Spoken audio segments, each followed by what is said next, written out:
Hello friends, Anuradha care channel में आपका स्वागत है।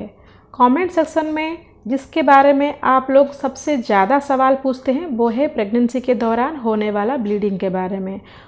बहुत सारे सब्सक्राइबर फ्रेंड्स कमेंट सेक्शन में ये पूछते हैं कि उनका प्रेगनेंसी का ये हफ्ता या फिर ये महीना चल रहा है और उनको ब्लीडिंग हो रहा है, तो क्या ये सेफ़ है या नहीं। सो आज की इस वीडियो में मैं आपको बताऊंगी कि अगर प्रेगनेंसी के दौरान आपको ब्लीडिंग हो रहा है तो आपको क्या करना चाहिए और इसका क्या मतलब है।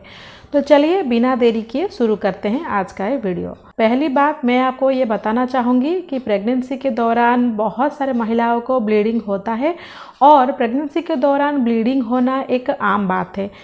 जनरली फर्स्ट ट्राइसेमिस्टर में यानी कि पहले तिमाही में बहुत सारी महिलाओं को ये शिकायत रहती है, लेकिन मेरा आपको ये सलाह है और रिक्वेस्ट है कि अगर प्रेगनेंसी के दौरान किसी भी टाइम पर आपको ब्लीडिंग हो रहा है तो आप बिना देरी किए अपने गायनेकोलॉजिस्ट से एक बार ज़रूर मिलिए, क्योंकि प्रेगनेंसी के दौरान ब्लीडिंग होना कभी कभी खतरे का निशानी भी हो सकता है। लेकिन अगर आप समय रहते अपने डॉक्टर से और गायनेकोलॉजिस्ट से मिलेंगे तो वो आपका ये प्रॉब्लम काफ़ी हद तक कम कर सकते हैं। ऐसा क्यों, चलिए डिस्कस करते हैं। क्योंकि प्रेगनेंसी के दौरान जो ब्लीडिंग होता है कभी कभी वो थ्रेटेन एबॉर्शन के वजह से भी हो सकता है। थ्रेटेन एबॉर्शन यानी कि जिस केस में आपका बेबी या फिर फीटस वो हेल्दी होता है और नेचुरली ग्रो भी करता है, लेकिन फिर भी आपको मिसकैरेज के सारे लक्षण दिखते हैं।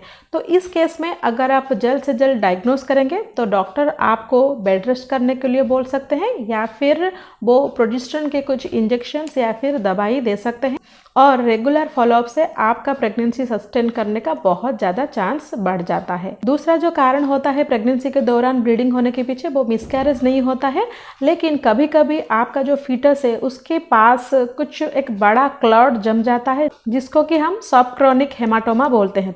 तो इसके वजह से भी आपको प्रेगनेंसी के दौरान ब्लीडिंग हो सकता है। तो अगर ये केस भी डॉक्टर डायग्नोस करते हैं तो आपको रेस्ट लेना चाहिए और डॉक्टर के एडवाइस से आपको इंजेक्शंस या फिर प्रोजेस्टेरोन का कुछ सप्लीमेंट्स लेना चाहिए और सीरियल सोनोग्राफी करना चाहिए, ताकि आपको ये पता चल सके कि आपका बेबी सही से ग्रो कर रहा है या फिर नहीं। तीसरा जो एक्सट्रीम कंडीशन होता है प्रेगनेंसी के दौरान ब्लीडिंग होने के पीछे वो है इक्टोपिक प्रेगनेंसी। इक्टोपिक प्रेगनेंसी यानी कि ट्यूबल प्रेगनेंसी, यानी कि जिसमें फीटस यूटेरस में ना रहकर ट्यूब में या फिर रिप्रोडक्टिव सिस्टम में किसी और पार्ट में जाकर चिपक जाता है या फिर इम्प्लांट हो जाता है। ये एक लाइफ थ्रेटनिंग कंडीशन होता है, क्योंकि जब फीटस बढ़ता है तो ट्यूब में कम जगह होने के वजह से ट्यूब फट सकता है और माँ का जान भी जा सकता है।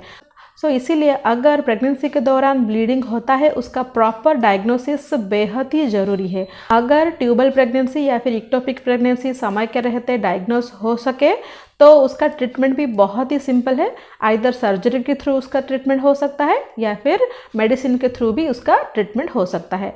और लास्ट और जो एक्सट्रीम केस होता है प्रेगनेंसी के दौरान ब्लीडिंग होने के पीछे वो है मिसकैरेज।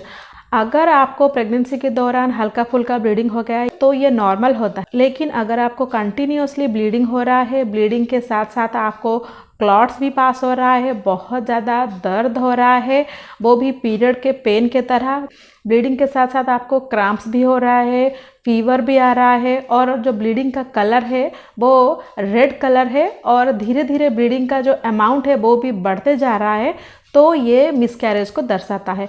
इसका भी डायग्नोसिस आप सोनोग्राफी के मदद से ही कर सकते हैं।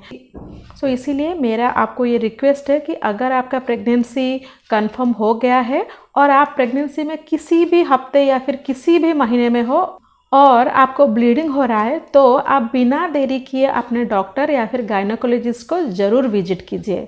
मैं उम्मीद करती हूँ कि ये वीडियो में दी गई जानकारी आपके लिए इन्फॉर्मेटिव रहा होगा। अगर ये वीडियो आपको अच्छा लगा तो लाइक ज़रूर कीजिएगा और साथ ही साथ दूसरों के साथ ज़रूर शेयर कीजिएगा।